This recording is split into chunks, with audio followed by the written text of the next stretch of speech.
From the beginning of our learning of magnetism, I taught you that it is the moving charge which acts as source of magnetic field, and it is the moving charge which acts as probe of magnetic field. Considering moving charge as probe of magnetic field, I have defined magnetic field in terms of the magnetic force acting on a moving charge.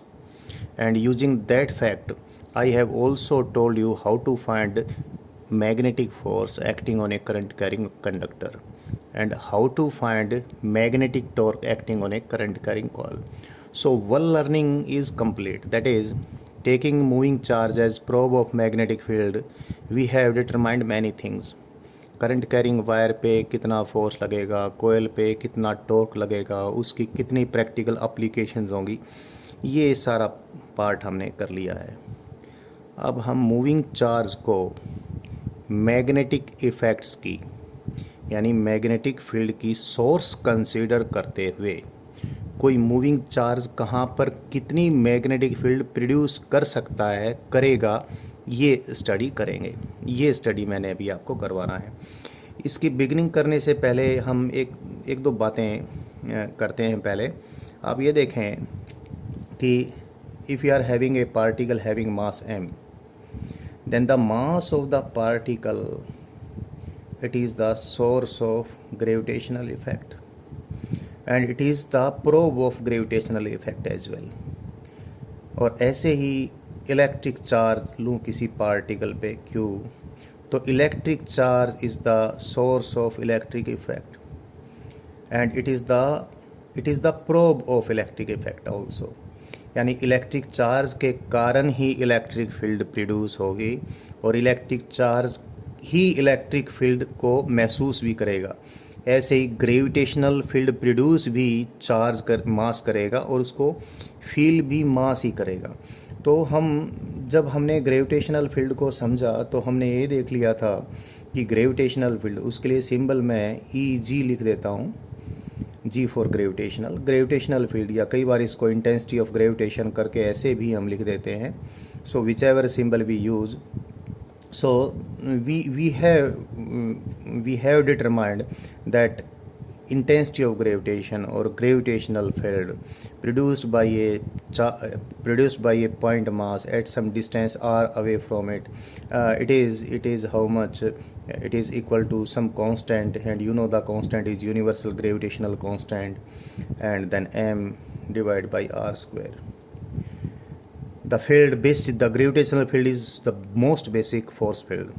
Similarly, we have also determined that electric field produced by a point charge at a distance r from it is some constant, and you know the constant is 1/4 pi epsilon naught into Q divided by r square.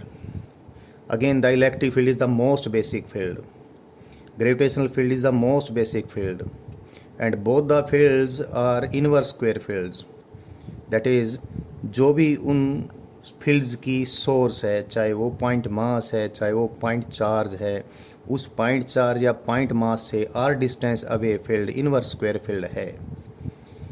Magnetic field भी और उसके कारण लगने वाला magnetic force भी, electric और magnetic field में कोई ज़्यादा डिफरेंस नहीं होता है, रिलेटिविस्टिकली कनेक्टेड हैं। इलेक्ट्रिक और मैग्नेटिक दोनों फोर्स मिलके इलेक्ट्रोमैग्नेटिक फोर्स बनता है। मोस्ट बेसिक फोर्स है, जैसे ग्रेविटेशनल फोर्स है मोस्ट बेसिक फोर्स, वैसे ही इलेक्ट्रोमैग्नेटिक फोर्स है। न्यूक्लियस से बाहर ये दो ही फोर्स तो वर्क करते हैं जो पूरे ब्रह्मांड को, पूरी सृष्टि को चलाते हैं। तो जैसे इलेक्ट्रिक फोर्स उसकी सोर्स से r distance away, electric field उसकी सोर्स से r डिस्टेंस अवे, उसकी पॉइंट सोर्स से r distance away inverse square field है। और जैसे ग्रेविटेशनल फील्ड उसकी सोर्स से, उसकी पॉइंट सोर्स से r distance away inverse square field है। तो हमें ऐसा लगता है कि मैग्नेटिक फील्ड भी उसकी पॉइंट सोर्स से r distance away inverse square field ही होनी चाहिए। तो लेकिन मैग्नेटिक फील्ड की सोर्स क्या है? मैग्नेटिक फील्ड की सोर्स है मूविंग चार्ज, और मूविंग चार्ज का फिजिकल एनालॉग क्या लें हम, क्वांटिटेटिव एनालॉग क्या लें। मूविंग चार्ज में दो बात होंगी, एक तो चार्ज होगा और मूविंग चार्ज की स्पीड होगी। तो मूविंग चार्ज का अगर क्वांटिटेटिव एनालॉग यानी मूविंग चार्ज को अगर हम किसी क्वांटिटी के रूप में अगर मेजर करना चाहें तो इसके अलावा तो कोई और रास्ता है नहीं। चार्ज पार्टिकल के चार्ज को उसके मोशन के कारण उसकी जो भी स्पीड है स्पीड से मल्टीप्लाई कर दें। तो हमें इस प्रकार से ऐसा लगता है कि कोई मूविंग चार्ज है और मूविंग चार्ज पे चार्ज तो क्यू है और v इसकी स्पीड है। तो इससे r डिस्टेंस पे मूविंग चार्ज, नेचुरल सी बात है, अब चार्ज मूव होगा तो किसी पॉइंट पर हम फील्ड निकालेंगे तो r चेंज होगा, क्योंकि r तो हम कहाँ से मापेंगे, मूविंग चार्ज से मेजर करेंगे। बट जो भी कुछ होगा, बट वट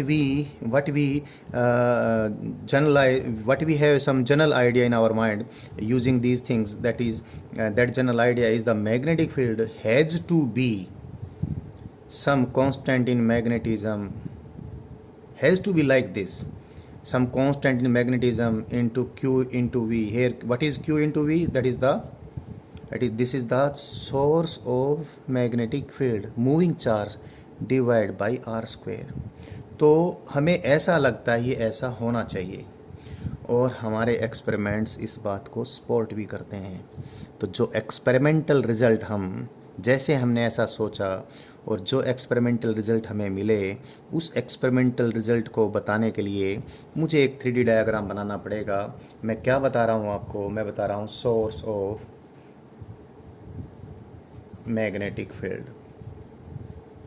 और सोर्स ऑफ मैग्नेटिक फील्ड में किसको बता रहा हूँ, moving charge as source of magnetic field, moving charge as source of magnetic field. And मुझे ऐसा लगता है अभी तो भगवान जी की बनाई सृष्टि में हमें न्यूक्लियस से बाहर दो ही फोर्स फील्ड नज़र आती हैं, दो ही फंडामेंटल फोर्स नज़र आते हैं। हो सकता है कोई ऐसी सृष्टि आप लोग देखें जिस सृष्टि में कोई और भी फंडामेंटल फोर्स हो, तो दो बात होंगी, वो फंडामेंटल फोर्स की जो भी फील्ड होगी, जो उसकी प्रोब क्वांटिटी होगी वही उसकी सोर्स क्वांटिटी भी होगी। यहाँ पर प्रोब क्वांटिटी और सोर्स क्वांटिटी का जैसे मैंने एग्जांपल दिया, ग्रेविटेशनल फील्ड के लिए सोर्स क्वांटिटी भी मास है, प्रोब क्वांटिटी भी मास है। इलेक्ट्रिक फील्ड के लिए सोर्स क्वांटिटी भी और प्रोब क्वांटिटी भी चार्ज है। मैग्नेटिक फील्ड के लिए सोर्स भी और प्रोब भी दोनों moving charge, that is Q into v है। सो इफ़ मैं वैसे बता रहा आपको, कोई ऐसा अगर आपको ऐसा प्रभाव दिखे, प्रकृति में बहुत सारी चीज़ें जो हमें दिख के भी नहीं दिखती हैं क्योंकि ऑब्जर्वेशन हमारी उस लेवल की बनी नहीं पाई है, हो सकता है कोई चीज़ आपको दिखे, या ये नहीं तो किसी और ब्रह्मांड में, किसी और सृष्टि में, या फिर वैसे ही मैं इमेजिन करके आपको बताऊं, अगर कोई हमें कोई फंडामेंटल फोर्स और भी मिलता है और उस फंडामेंटल फोर्स की प्रोब क्वांटिटी और सोर्स क्वांटिटी सेम है और वो किसी पॉइंट क्वांटिटी के यानी पॉइंट, वो जो प्रोब एंड सोर्स क्वांटिटी है वो किसी point charge, point mass type कोई पॉइंट ऐसा कुछ हो सकता है और उसके ऊपर वो फोर्स, वो प्रोब क्वांटिटी कंसंट्रेटेड है। मूविंग चार्ज के लिए Q इंटू वी, चार्ज के लिए Q, मास के लिए M। तो मुझे ऐसा लगता है कि वो नई तरीके की जो फोर्स फील्ड हमें मिलेगी, वो फोर्स फील्ड भी, मान लिया कोई क्वांटिटी, उसकी क्वांटिटी के लिए मैं सपोज कुछ बोल देता हूँ, J बोल देता हूँ, तो वो फोर्स फील्ड भी K into J divide by R square type की ही कुछ मिलेगी, ऐसा मेरा मानना है। लेकिन ये मैंने आपको इसलिए बताया है कि इस चीज़ के ज़रिए हम कुछ चीज़ों को समझने में थोड़ा और ज़्यादा आगे बढ़ जाते हैं। इस बात के ज़रिए हम ये थोड़ा और अच्छे से सोच लेते हैं कि मैग्नेटिक फील्ड की सोर्स मूविंग चार्ज है, तो मैग्नेटिक फील्ड इस प्रकार से होनी चाहिए, source quantity Q into v into कोई फंडामेंटल कांस्टेंट मैग्नेटिक फील्ड को जो डिटरमाइन करेगा और डिवाइड बाई R स्क्वायर। अब जैसा सोचा था मैंने बताया अभी, वैसा ही एक्सपेरिमेंटल रिजल्ट हमें मिला भी है। तो जो एक्सपेरिमेंटल रिजल्ट मिला डायरेक्शन के साथ अगर उसकी बात करें तो मुझे एक 3D डायग्राम बनाना पड़ेगा। Let me make that. कोई मैं एक प्लेन बनाता हूँ, जिस प्लेन के अंदर मैं मूविंग चार्ज को चलता हुआ दिखाऊंगा, suppose this is the moving charge particle q and say its velocity vector is in this direction. इस डायरेक्शन में इस चार्ज पार्टिकल का वेलोसिटी वेक्टर है और इस चार्ज पार्टिकल से ये कोई पॉइंट है जहाँ पर इस मूविंग चार्ज के कारण मैग्नेटिक फील्ड हमने ऑब्जर्व करनी है। तो whatever is the instantaneous position of this moving charge, वहाँ से इस पॉइंट का हमने डिस्टेंस लिया। सपोज आर डिस्टेंस पे वो पॉइंट है जहाँ पर हमने मैग्नेटिक फील्ड डिटरमाइन करनी है due to this moving charge, और इस पॉइंट की हमने इंस्टेंटेनियस पोजीशन भी इससे डिटरमाइन की इस डायरेक्शन में। इस डायरेक्शन में एक तो यूनिट वेक्टर में आर कैप ले लेता हूँ और ये डिस्टेंस आर ले लेता हूँ, तो इसका पोजीशन वेक्टर जो होगा measured from the instantaneous position of the moving charge, it is r in magnitude and r cap. So एक चीज़ तो पहले से हमारे दिमाग में आइडिया था कि फील्ड इतनी होगी यहाँ पर और ये इतनी होती भी होती है, लेकिन इन एक्सपेरिमेंट्स इस बात को कंफर्म करते हैं। लेकिन सबसे बड़ी बात ये है कि इस मूविंग चार्ज के कारण यहाँ पर जो मैग्नेटिक फील्ड मिलती है ये आर वेक्टर और वी वेक्टर के प्लेन के परपेंडिकुलर मिलती है, यानी और कौन सी मिलती है, जो कि v vector cross r vector की डायरेक्शन में होगी। तो मैंने इसलिए ये प्लेन दिखा है the plane which carries v vector and r vector. तो इसके प्लेन के perpendicular according to cross product rule, which cross product v vector cross are cap, इस क्रॉस प्रोडक्ट को फॉलो करते हैं। तो मैग्नेटिक फील्ड इस क्रॉस प्रोडक्ट के अकॉर्डिंग आप इस प्रकार राइट हैंड स्क्रू रूल लें, इस प्लेन के परपेंडिकुलर इस प्रकार से इस पॉइंट के ऊपर मैग्नेटिक फील्ड इस प्लेन के परपेंडिकुलर इधर मिलती है। So this is the magnetic field produced by this moving charge, and this comes out to be the fundamental constant in magnetism। जो मूविंग चार्ज के कारण मैग्नेटिक फील्ड कहाँ पर कितनी होगी वो इस फंडामेंटल कांस्टेंट के अकॉर्डिंग फिर फुल्ली डिटरमाइन होगी। Q इंटू वी ही लिखना है मैंने डायरेक्शन के लिए। मैंने जैसा एक्सपेरिमेंटल हमारी ऑब्जर्वेशन थी, Q into v vector cross are cap divided by r square, and what we thought, if point moving charge is the source of magnetic field, it has to be because it is the probe of the magnetic field, like gravitational probe and electric probe, or electric source and gravitational source। तो जैसा हम सोच रहे थे वैसा हमें मिलता भी है। तो भाई अगर कोई मूविंग चार्ज v वेलोसिटी से कहीं मूव करता है तो इसको ऐसे भी लिख सकते हैं, तो वो मूविंग चार्ज अपनी इंस्टेंटेनियस पोजीशन से आर वेक्टर पोजीशन अवे जो मैग्नेटिक फील्ड जनरेट करेगा वो इतनी होगी। आर कैप के बजाय आर वेक्टर लिखें तो नीचे आर क्यूब लिख देंगे। सो आर क्यूब लिखने से एक दो बार शुरू में जब आप लर्निंग कर रहे होते हैं तो इसको इन्वर्स क्यूब टाइप सोचने लग जाते हैं, इसलिए ऐसा लिखने के बजाय दिस इज़ बेटर वे, जिससे आपको स्पष्ट दिखाई दे कि this magnetic field is also inverse square field like electric field like gravitational field. So the moving charge, if we consider moving charge as source of magnetic field, the magnetic field comes out to be this. अब जब experimental observation हमारी और proceed करती हैं तो ये जो Km जो मैंने लिखा है, ये जो फंडामेंटल कांस्टेंट इन मैग्नेटिज्म लिखा है जिसके जरिए मैग्नेटिक फील्ड डिटरमाइन होकर आएगी, इस Km की वैल्यू आती है, it is in vacuum if we are measuring the magnetic field produced by a moving charge in vacuum और in air. So the value of this constant comes out to be 10 raised to the power -7 Tesla. You can see magnetic field is in Tesla. Let me write the magnitude units of it. It is in Tesla. It is in meter per second. Meter per second into coulomb. So it will become ampere into meter divided by meter square. So it becomes then ampere per meter. सो ये ampere per metre हो जाता है ये सारा मिलके, और ये Tesla है तो कुल मिलाकर इस कांस्टेंट की एसआई यूनिट क्या आ जाएगी, tesla into metre per ampere. So it will be tesla into metre per ampere. और अगर इसको हम टेस्ला को भी न्यूटन्स वगैरह में लिखना चाहें तो इन टर्म्स ऑफ न्यूटन भी इसको लिख सकते हैं। और न्यूटन लिखेंगे तो ये क्या आ जाएगा, 10 Newton per coulomb per second, then newton per ampere के फॉर्म में इसको लिखें तो it will be 10⁻⁻⁷ newton per ampere square. क्योंकि आपको मालूम है 1 tesla is magnetic force per unit charge per unit velocity, this is 1 tesla. And magnetic force जब कितना हो, 1 न्यूटन हो, और चार्ज कितना हो, 1 कूलम हो, और वेलोसिटी कितनी हो, 1 मीटर पर सेकंड हो। तो कूलम पर सेकंड तो एम्पियर आ जाएगा, कूलम पर सेकंड आ जाएगा एम्पियर, और ये मीटर रह जाएगा। तो 1 टेस्ला बैठता है हमारा 1 Newton per ampere, 1 Newton per ampere into पर मीटर। तो अगर 1 टेस्ला को मैं यहाँ पुट कर देता हूँ तो ये हमारे पास आ जाएगा Newton per ampere square. So the magnetic field produced by the moving charge is, magnetic force produced by the moving charge particle is, it is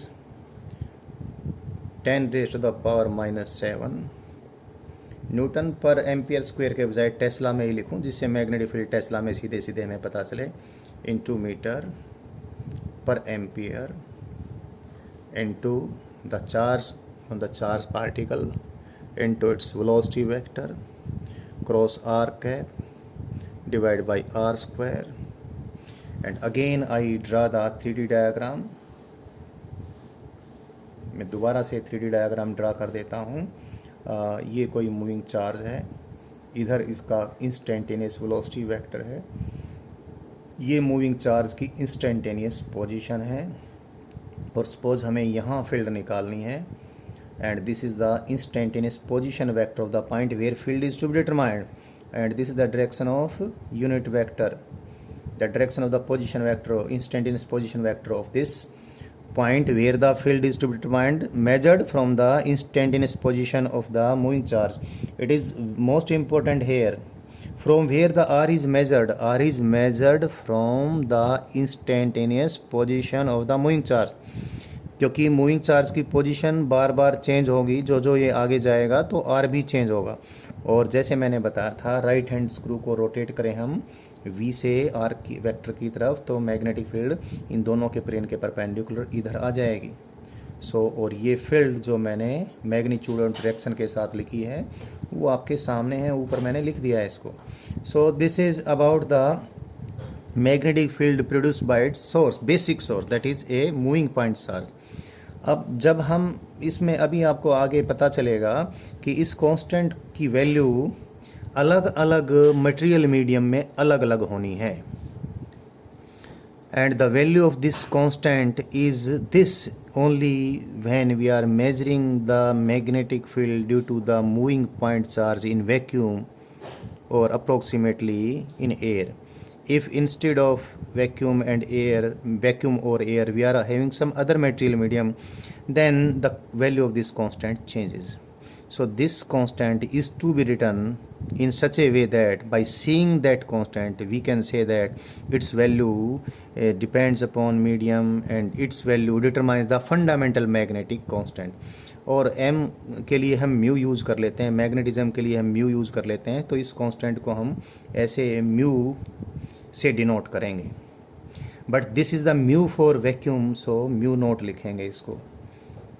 but later on you will find कि it will be better when we make more laws, when we make more laws for understanding magnetic field, it will be better to carry pi in the denominator, और पाई के बजाय 4 पाई लें तो और बेहतर रहेगा।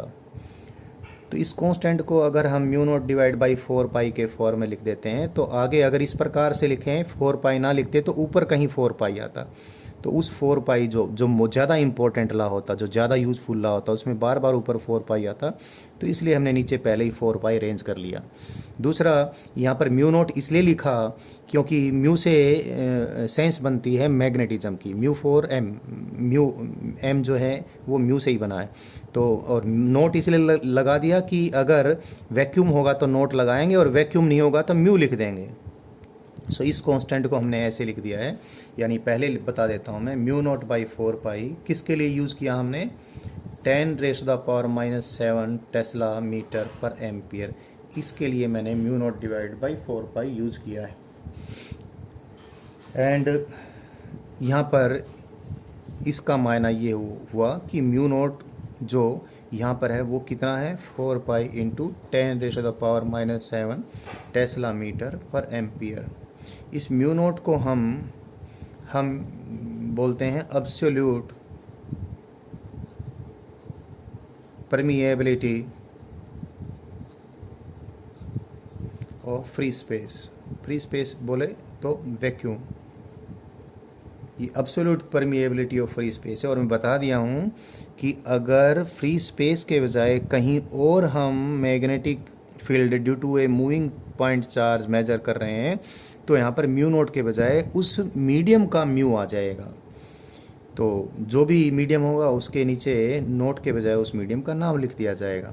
But if it is vacuum then the B is field produced by the moving charge in vacuum, it is mu naught divided by 4 pi into q into v vector cross, this is r cap, I forget writing it is r cap, अगर r vector लिखता तो ये नीचे r cube लिखता मैं, तो q into v vector cross r cap divided by r square. So this is the magnetic field produced by the moving charge, moving point charge in vacuum. इस constant को इस ढंग से मैंने क्यों लिखा, हमने क्यों लिखा ये बता दिया है। अब आगे बढ़ते हैं। देखो, एक कोई सिंगल पॉइंट चार्ज है, पॉइंट चार्ज हमें फंडामेंटल जो पार्टिकल्स उनके फॉर्म में मिलेंगे, इलेक्ट्रॉन्स, प्रोटॉन्स, लाइक दैट। तो इतना कम चार्ज किसी चार्ज पार्टिकल पे होगा, वो जिस भी स्पीड से मूव करेगा उस सिंगल चार्ज पार्टिकल के कारण जो मैग्नेटिक फील्ड प्रोड्यूस होगी वो नेग्लिजिबली स्मॉल होगी। तो magnetic effect due to single point charge, single point charges, चार point charges which are moving lonely, कोई इलेक्ट्रॉन है वो अकेला ही चलने लग रहा है, कोई प्रोटॉन है वो मूव करता है, तो उसके कारण तो मैग्नेटिक फील्ड नेग्लिजिबली स्मॉल होगी। So in order to have good amount of magnetic effect due to moving charges, we must have stream of moving charges। बहुत सारे मूविंग चार्ज इकट्ठे चल रहे हों और वो सारे मिलके जो मैग्नेटिक इफेक्ट प्रोड्यूस करेंगे, मैग्नेटिक फील्ड प्रोड्यूस करेंगे, वो महसूस करने में शानदार होगा, अप्रिसिएबल होगा, जिसको हम महसूस कर सकेंगे। तो इसके लिए स्ट्रीम ऑफ मूविंग चार्जेस हम कंसीडर करें और उनके मैग्नेटिक इफेक्ट को हम आसानी से, यानी उनके द्वारा प्रोड्यूस की गई मैग्नेटिक फील्ड को आसानी से हम मेज़र भी कर सकेंगे। सो इसी चीज़ को हम अगर मूविंग चार्जेस की स्ट्रीम में कन्वर्ट करते हैं, कैसे, एक एक चार्ज जो फील्ड प्रोड्यूस करेगा, सारे मूविंग चार्ज की फील्ड का हम वेक्टर सम ले लेंगे, सुपरपोजिशन प्रिंसिपल लगा लेंगे, यूँ कह लीजिए, और overall magnetic field produce by a stream of moving charges calculate होकर आ जाएगा। और स्ट्रीम ऑफ मूविंग चार्जेस का जो मोस्ट प्रैक्टिकल फॉर्म है that is the current carrying conductor. तो किसी कंडक्टर के अंदर करंट है, किसी कंडक्टिंग वायर के अंदर अगर करंट है, so that is as good as stream of moving charge particles. Electrons उसमें बहने लग रहे हैं, इलेक्ट्रॉन्स मूव कर रहे हैं और उन इलेक्ट्रॉन्स, प्रत्येक मूविंग इलेक्ट्रॉन ने फील्ड बनानी है और फिर उस फील्ड, सारी फील्ड्स हम ऐड कर देंगे तो कुल मिलाकर कोई करंट कैरिंग वायर कितनी फील्ड कहीं बनाएगा वो पता चल जाएगा और वो मेजरेबल अमाउंट में भी होगी, अप्रिसिएबल अमाउंट में भी होगी। लेकिन हम इसी बात का इस्तेमाल करके अब किसी करंट कैरिंग वायर के कारण कहाँ पर कितनी मैग्नेटिक फील्ड होगी ये समझेंगे। तो हम ऐसा करें, कोई करंट कैरिंग वायर हम कंसीडर कर लें, किसी भी शेप का हो सकता है। Let us consider a current carrying wire. और इस करंट कैरिंग वायर, ये भी क्योंकि 3 डायमेंशनल डायग्राम मुझे बनाना ही पड़ेगा, क्योंकि मैग्नेटिक फील्ड जो बनेगी वो चार्ज पार्टिकल के वेलोसिटी वेक्टर और जिस पॉइंट के ऊपर फील्ड निकालनी है उसके पोजीशन वेक्टर का क्रॉस प्रोडक्ट के फॉर्म में होएगी। तो सपोज यहाँ हमें कहीं मैग्नेटिक फील्ड बनानी है, हम इस वायर के अंदर सपोज करंट आई है, से the current in this wire is I, it is I, so the current in the wire is I and we have to find the magnetic field here। तो इस current carrying wire में कोई हम current के along wire के tangential एक current element consider करें I into D L vector. अब मान लिया इस करंट कैरिंग वायर के अंदर I करंट कैसे है, इसके किसी भी क्रॉस सेक्शन को डी क्यू चार्ज क्रॉस कर जाता है डी टी टाइम में, तो करंट कितना हो जाएगा, करंट हो जाएगा d q by d T.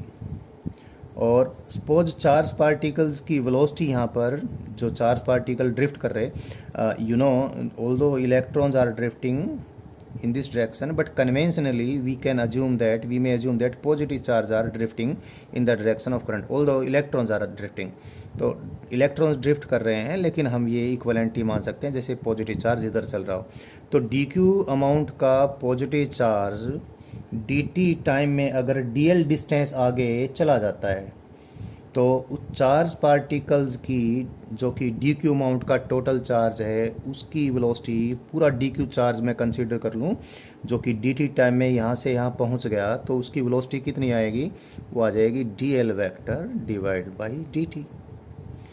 So let me right the magnetic field produce by the charge in ये डी टी टाइम में यहाँ से यहाँ तक जाने वाला जो चार्ज है, स्ट्रीम ऑफ चार्जेज हैं बेसिकली, वो ये उसको मैं डीएल जो एलिमेंट इस वायर का बन गया, वो डीएल एलिमेंट के अंदर डी टाइम में जितना चार्ज फ्लो हो जाएगा, वो चार्ज यहाँ पर कितनी मैग्नेटिक फील्ड बनाएगा। DL is infinitely small length element of this wire. तो यहाँ से मैं इस डीएल एलिमेंट की पोजीशन से इसका वेलोसिटी वेक्टर इधर है, करंट डीएल वेक्टर इधर मैं एक यूनिट वेक्टर इधर एक वेक्टर बनाऊँगा जिसको मैं डीएल वेक्टर कहूँगा, जो मैंने यहाँ पर यूज़ किया है। ये डीएल वेक्टर की मैग्नीट्यूड डीएल है जो कि इनफाइनाइटली स्मॉल है, और इस डीएल वेक्टर की डायरेक्शन करंट कैरिंग वायर के करंट के अलोंग वायर के टेंजेंशियल है। सो इस डीएल वेक्टर को मैं डी क्यू चार्ज की इंस्टेंटेनियस पोजीशन मान लूँ, तो वहाँ से मैंने उस पॉइंट का पोजीशन वेक्टर लिया जहाँ पर फील्ड निकालनी है। ये इधर ही मैंने एक यूनिट वेक्टर भी ले लिया आर कैप, तो आर वेक्टर को मैं ऐसे फिर लिख दूंगा आर इंटू आर कैप, ये डिस्टेंस यहाँ से यहाँ तक आर है। तो ये डीएल वेक्टर वी वेक्टर की डायरेक्शन में है, जो कि डी क्यू चार्ज इधर जाने लग रहा है, और वी वेक्टर को मैंने ऐसे एक्सप्रेस कर दिया। तो देखें ज़रा, इसमें फ्लो होने वाले जो चार्ज पार्टिकल्स की स्ट्रीम है उसको मैं इक्वलेंटली डी क्यू चार्ज मान लूँ, तो जो भी फील्ड इस डी क्यू चार्ज के कारण से यहाँ पर बनेगी, जो डी क्यू चार्ज मूव कर गया इसमें डी टी टाइम में, उस फील्ड को मैं इस वायर की पूरी फील्ड के बजाय वायर के infinitely small current element vector ideal vector के कारण फील्ड मानूंगा। तो उसको मैं डी बी, दैट इज़ पूरी फील्ड का infinitely small part, d B vector बोलूँगा। और उसको कैसे लिखूँगा, उसको लिखूँगा मैं mu naught divide by 4 pi, q के बजाय मैंने यूज़ कर लिया डी क्यू, वी वेक्टर के बजाय मैंने यूज़ कर लिया D L vector divide by d t, और आर कैप वैसा कि वैसा डिवाइड बाई आर स्क्वायर, या फिर इसको आर वेक्टर लिख के यहाँ पर नीचे आर क्यूब भी लिख सकता था।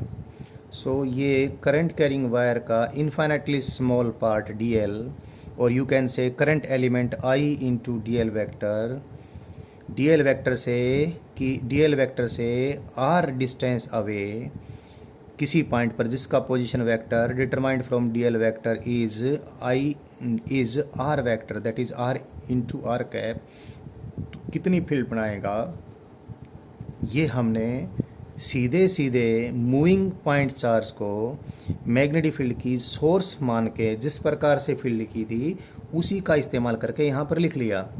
तो ये d q by d t को तो मैं आई लिख दूंगा, so that is I into D L vector cross are cap divide by are square.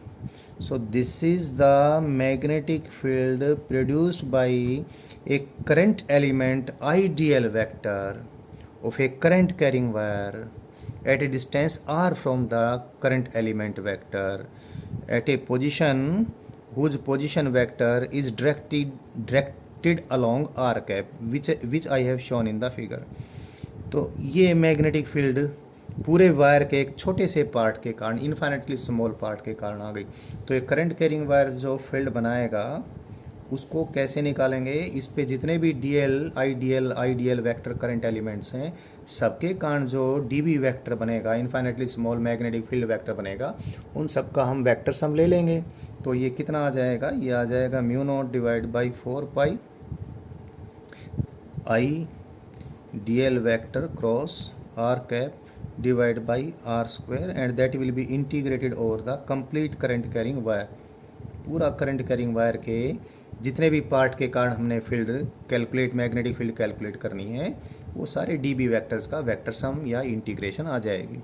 So this is about the source of magnetic field. कोई मैग्नेटिक फील्ड की source हमने point charge consider करते हुए, point charge को, moving point charge को magnetic field की source consider करते हुए, मैग्नेटिक फील्ड को भी वैसे ही फंडामेंटल फील्ड कंसीडर करते हुए, जैसे gravitational field due to point mass, जैसे electric field due to point charge है, कंसीडर करते हुए उसी प्रकार सोचते हुए हमने सोचा, फिर एक्सपेरिमेंटल रिजल्ट्स ऑब्टेन किए, हमारी सोच कन्फर्म हुई, फिर इसके लिए फंडामेंटल कांस्टेंट कितना होना चाहिए वो हमने डिटरमाइन किया, और फिर हमने ये देखा कि पॉइंट चार्ज तो अकेला बहुत कम फील्ड पैदा करेगा, तो पॉइंट चार्जेस की, मूविंग चार्जेस की स्ट्रीम होनी चाहिए, और स्ट्रीम का प्रैक्टिकल एनालॉग क्या, करंट कैरिंग वायर लिया हमने। करंट कैरिंग वायर के अंदर जो मूविंग चार्जेस हैं वो मूविंग चार्जेस की स्ट्रीम बन जाएंगे। तो उसके कारण से फिर हमने सारी चीज़ को इस्तेमाल की, यानी हमने सुपरपोजिशन प्रिंसिपल को इस्तेमाल किया, और किसी करंट कैरिंग वायर के कारण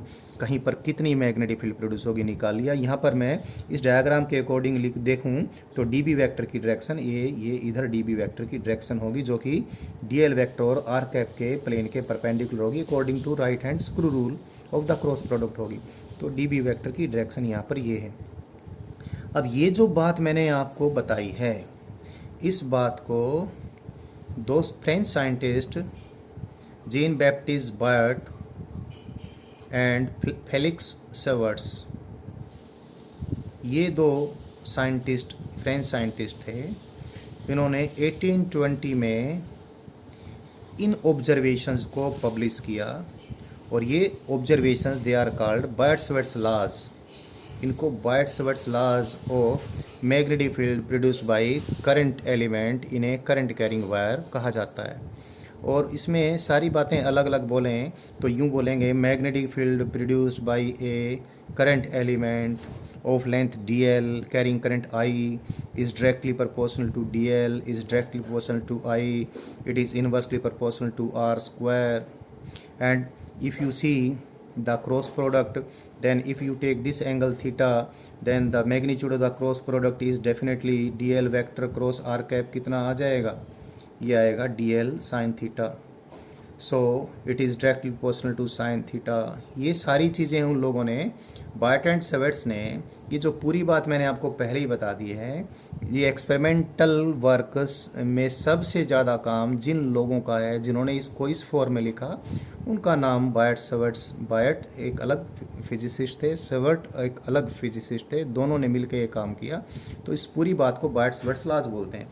बायट सेवर्ट्स लॉज को मैं अलग से बता दिया हूँ अभी, कि magnetic field produced by the current element I DL vector, उसके करंट एलिमेंट के जो DL length, infinitely small length element DL है, मैग्नेटिक फील्ड डीएल के डायरेक्टली प्रोपोर्शनल, आई के डायरेक्टली प्रोपोर्शनल, या यू भी कह सकते हैं magnetic field current element I DL के डायरेक्टली प्रोपोर्शनल।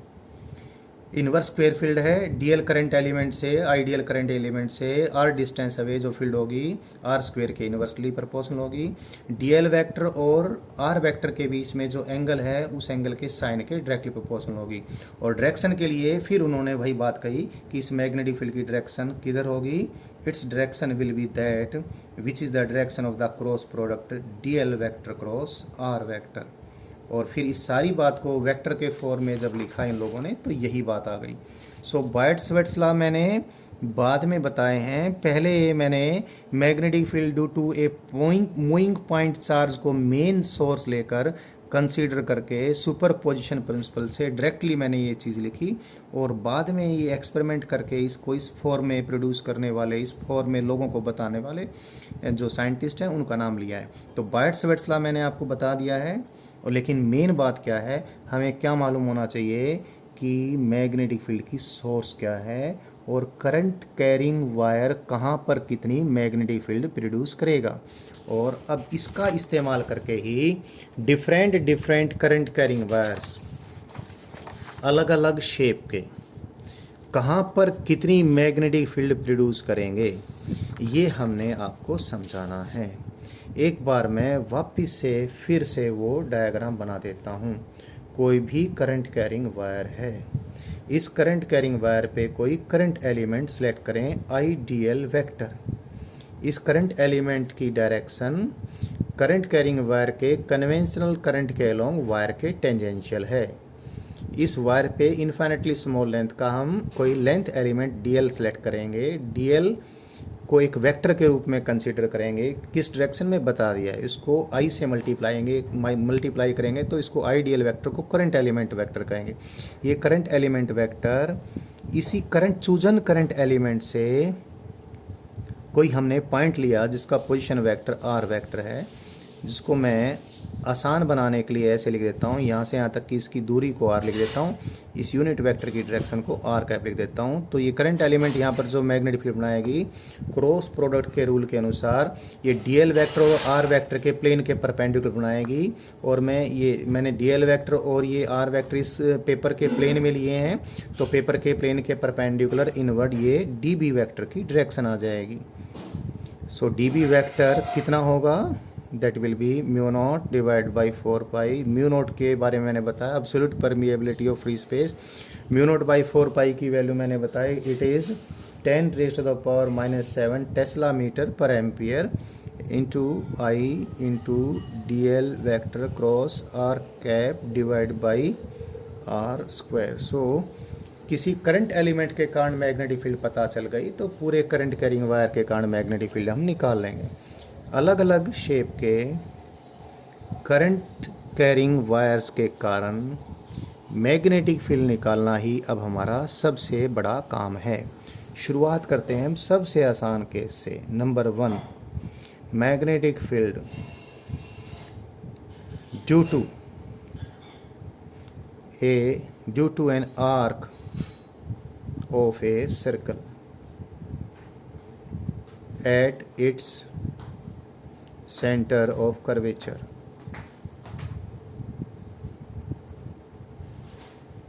कोई सर्कल की आर्क है, से थीटा एंगल की आर्क है, एल लेंथ की आर्क है, और ये जिस सर्कल का पार्ट है उस सर्कल की रेडियस है, से इट इज़ कैपिटल आर। इसमें करंट है आई। इस आर्क ने यहाँ पर कितनी मैग्नेटिक फील्ड बनानी है, और थीटा एंगल की आर्क है, यानी ये जो एंगल मैं इसको मिलाऊंगा यहाँ से यहाँ तक, ये थीटा एंगल बन जाएगा। तो ये current carrying circular arc of a circle यहाँ पर कितनी मैग्नेटिक फील्ड बनाती है, ये निकालने के लिए पहले हम इसके ऊपर कहीं भी कोई करंट एलिमेंट सेलेक्ट कर लें, एनीवेयर। तो मैंने ये आइडियल करंट एलिमेंट सेलेक्ट किया इसके ऊपर कहीं भी, उससे मैंने इस पॉइंट को मिला दिया जहाँ पर फील्ड निकालनी है। This is the position vector of this point. इधर मैंने आर कैप लिया, और यहाँ से यहाँ तक जो डिस्टेंस है आर, क्योंकि आर्क ऑफ ए सर्कल है तो every R is equal to the radius of the circle.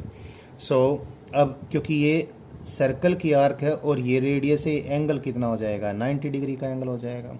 तो पहले तो इस आइडियल वेक्टर के कारण यहाँ पर जो मैग्नेटिक फील्ड बनेगी उसकी डायरेक्शन देखें। डीएल वेक्टर और आर वेक्टर का प्लेन, ये प्लेन ऑफ पेपर है, इसके परपेंडिकुलर किधर इनवर्ड, तो इधर फील्ड बनेगी। एक चीज़ और देख लें, इस आर्क पे हम कहीं भी डीएल ले लें, चाहे यहाँ ले लें, यहाँ से इसको हम पॉइंट को मिलाएं जिस पॉइंट पर फील्ड निकालनी है, तो everywhere the dl vector cross r vector is in same direction, that is perpendicular to the plane of the paper. perpendicular to the plane of the paper को मैं कोई यूनिट वेक्टर के cap बोल देता हूँ। तो ये d I d L vector यहाँ पर जो फील्ड बनाएगा, जिसको मैं डी बी वैक्टर बोलूँगा, डी बी वैक्टर कितना आ जाएगा, mu naught divide by 4 into I d L vector cross are cap divide by r square. जैसा हमारा बायट्स लॉ के अकॉर्डिंग हमने जाना है, जिस प्रकार से मैंने बताया, जो हमारी जानकारी है उसके अकॉर्डिंग हमने डायरेक्ट ये लिखा। बायट्स लॉ को यूँ का यूँ हमने यूज़ कर लिया, mu naught I divide by 4 you know what is R square, R is equal to radius of the circle whose arc is this, and now see the direction of, now see this vector dl vector cross r cap, its magnitude is dl, r cap has one magnitude, it is unit vector, angle between them is 90 degrees, sin 90 is 1, and dl vector cross r cap, you see the direction is k cap. Wherever you choose this dl vector, आप इस arc पे कहीं भी dl vector choose करें, सब जगह dl vector cross r cap इतना ही आता है, dl into k cap. So it is dl into k cap. So total magnetic field due to this complete arc is the integration of this mu naught into I into dl k cap divided by 4 r square. This integration goes over the complete arc. पूरा जो भी wire है उसके ऊपर हमने integration करना पड़ता है। तो magnetic field produced by the arc of a circle is mu not is constant taken out of the integration, I is constant through out same, 4 r square is constant, k cap is also constant, only the integration of dl scalar takes place over this arc, and the integration of dl scalar over this arc is the length of the arc. So the magnetic field produced by a current carrying arc at its center of curvature is mu naught into I divided by 4 r square into the length of the arc. Now this length of the arc को मैं इस प्रकार से भी लिख सकता हूँ, length of the arc is equal to, it is equal to radius of the arc into angle of the arc. तो इसको मैं डायरेक्शन के लिए के कैप में यहाँ लिखना भूल गया था, लिख दिया मैंने वापस. So magnetic field due to arc is mu naught into I divide by 4 square को मैं एक बार 2r लिख देता हूँ और 2 अलग से लिख देता हूँ, और जो आर्क की लेंथ है इसको L ऐसे भी करके लिख सकता हूँ. यहाँ से भी जो मुझे बताना है वो हमें पता चल सकता है, या फिर ये ऐसे भी लिख के मैंने जो बात आपको याद करवानी है वो बता सकता हूँ. L को लिख दूंगा मैं R इंटू थीटा, R से R कैंसिल हो जाएगा, थीटा डिवाइड बाई 2 आ जाएगा. देखें, अगर ये आर्क किसी पूरे सर्कल का nवां पार्ट है, it is nth part of A complete circle, that is if this arc is पूरे सर्कल का nth पार्ट है,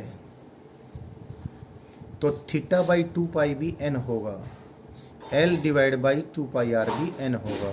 L is the length of the arc, 2 r is the complete length of the circle की circumference.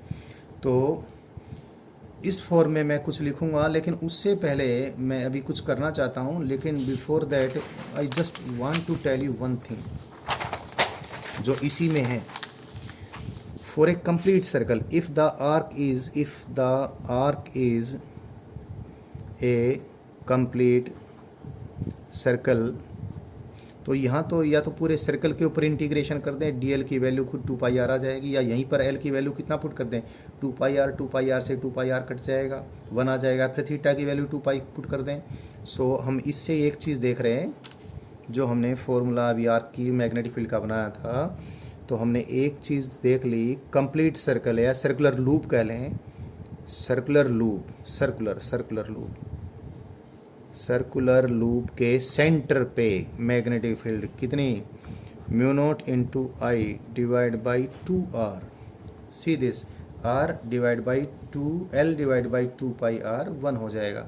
और direction के cap, जो rule है हमारा, पूरा सर्कल अगर बनाऊँ मैं, तो पूरे सर्कल के सेंटर पे मैग्नेटिक फील्ड में बनाऊँ मैं. अगर ऐसे करंट लिया हूँ तो देखें ज़रा, डीएल वेक्टर ऐसे आया था, DL vector cross are cap ऐसे आया था।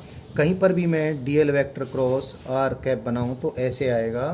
तो रूल हमारा ये बन गया magnetic field at the centre determine करने के लिए, जो आसानी से याद हम रख सकते हैं। फिर जिसको बार बार DL vector cross are cap करने के बजाय हम क्या करें, अपने राइट हैंड की फिंगर्स को मोड़ दें, टर्न कर दें in the sense of the current in the circular current carrying loop. Circular current carrying loop है या आर्क है सर्कल की, उसमें जैसे करंट है वैसे ही राइट हैंड की फिंगर्स को हम फोल्ड कर लें और थंब को कर दें, अपने राइट हैंड के थंब को आर्क के या सर्कल के प्लेन के परपेंडिकुलर। तो जिस डायरेक्शन में थंब पॉइंट करेगा उसी डायरेक्शन में करंट कैरिंग सर्कल या सर्कल की आर्क मैग्नेटिक फील्ड प्रोड्यूस करेगी। तो आप इसको देखें तो इसमें फील्ड कैसे है, अंदर की तरफ है। अंदर की तरफ डायरेक्शन को मैं इस प्रकार से क्रॉस लगाकर शो कर देता हूँ। साथ में ये भी, अगर सर्कल में करंट ऐसे है, ऐसे इससे बिल्कुल जस्ट अपोजिट, तो मैग्नेटिक फील्ड सर्कल के प्लेन के परपेंडिकुलर आउटवर्ड होगी। सो ये के कैप मैंने इधर दिखाया है, इसमें के कैप फिर इधर दिखा था। या मैं अभी कंपैरिजन करने के लिए बताया हूँ, फिलहाल मैं इसकी बात ही कर रहा हूँ। तो magnetic field due to the this is the magnetic field due to complete circle. अब आप ये देख लीजिए, अब जो मैंने आर्क की मैग्नेटिक फील्ड लिखी है थोड़ी देर पहले, आर्क की मैग्नेटिक फील्ड, अब ये देखो आप साथ में, ये क्या है, पूरे सर्कल की मैग्नेटिक फील्ड। और आर्क की मैग्नेटिक फील्ड का फॉर्मूला आपके सामने है। ये आर्क की मैग्नेटिक फील्ड में 2 pi mu naught into I divide by 2 R के कैप, तो क्या है, पूरे सर्कल की फील्ड। और L divide by 2 pi R क्या है, देखो, what is L divide by 2 pi R. L is the length of this arc and 2 pi R is the complete circumference. So arc of the, this is length of the arc divide by length of the circle. और मैंने arc को circle का एनवा part लिया, this is 1/n, this is also 1/n। So from this comparison you can write the field produced by R is field produced by the complete circle divided by n। तो किसी circle की arc के कारण circle के centre पे, क्योंकि यहाँ पर इसको मैं क्या लिख सकता हूँ, इसको 1/n लिख सकता हूँ। तो यहीं पर मैं, मुझे ध्यान नहीं रहा, यहाँ पर लिख देना चाहिए था मुझे mu naught into I divide by 2 R के कैप इंटू 1/n। ये क्या है, ये आर्क सर्कल का एनवा पार्ट, तो ऐसा लिखा। And this is the magnetic field due to the complete circle at its centre. So circle की कोई आर्क, सर्कल की कोई आर्क, सर्कल की कोई आर्क इसके सेंटर ऑफ कर्वेचर पे कितनी फील्ड बनाएगी, पूरा सर्कल जितनी फील्ड बनाता उसका एनवा पार्ट, अगर आर्क सर्कल का एनवा पार्ट है। फॉर एग्जांपल, अगर ये सेमी सर्कुलर आर्क है, सेमी सर्कुलर आर्क है, तो यहाँ पर फील्ड कितनी बनेगी, सर्कल की फील्ड की आधी। और सर्कल की फील्ड आपको मैग्नीट्यूड में तो मालूम है ही, mu naught into I divide by 2 R. It is very important, you have to remember it. Circle अपने सेंटर पे इतनी मैग्नेटिक फील्ड बनाएगा, तो सेमी सर्कल इससे आधी। और यदि सेमी सर्कल के बजाय क्या है, कोई क्वाड्रेंट है सर्कल का, 1/4 ऑफ द सर्कल, तो यहाँ पर फील्ड कितनी बनाएगा ये, पूरे सर्कल की फील्ड का 1/4। तो ये चीज़ें आप याद रखें और साथ में डायरेक्शन भी याद रखें। जैसे इस केस में मैग्नेटिक फील्ड ऐसे होगी, और यही अगर ऐसा होता तो फील्ड कैसे होती, अपवर्ड होती, इस डायग्राम के according. So we have determined the magnetic field produced by a current carrying circle complete and arc of the circle at the centre. अभी हम किसी कॉइल का कंसिडरेशन भी करेंगे, और कॉइल के कंसिडरेशन के, कॉइल का हम एक पार्ट तो यही कंसिडर कर सकते हैं। अगर ये जो सिंगल लूप होने के बजाय अगर एन लूप्स की यानी एन टर्न्स की कॉइल होती, तो बाय द वे अगर ये ऐसे एक टर्न, फिर ऐसे एक टर्न, फिर दूसरी टर्न, तीसरी टर्न, कुल मिलाकर ये अगर एन टर्न्स की कॉइल होती, had it been a coil having n turns, then each turn would have been equivalent to a current carrying loop, and each loop would have produced same amount of field.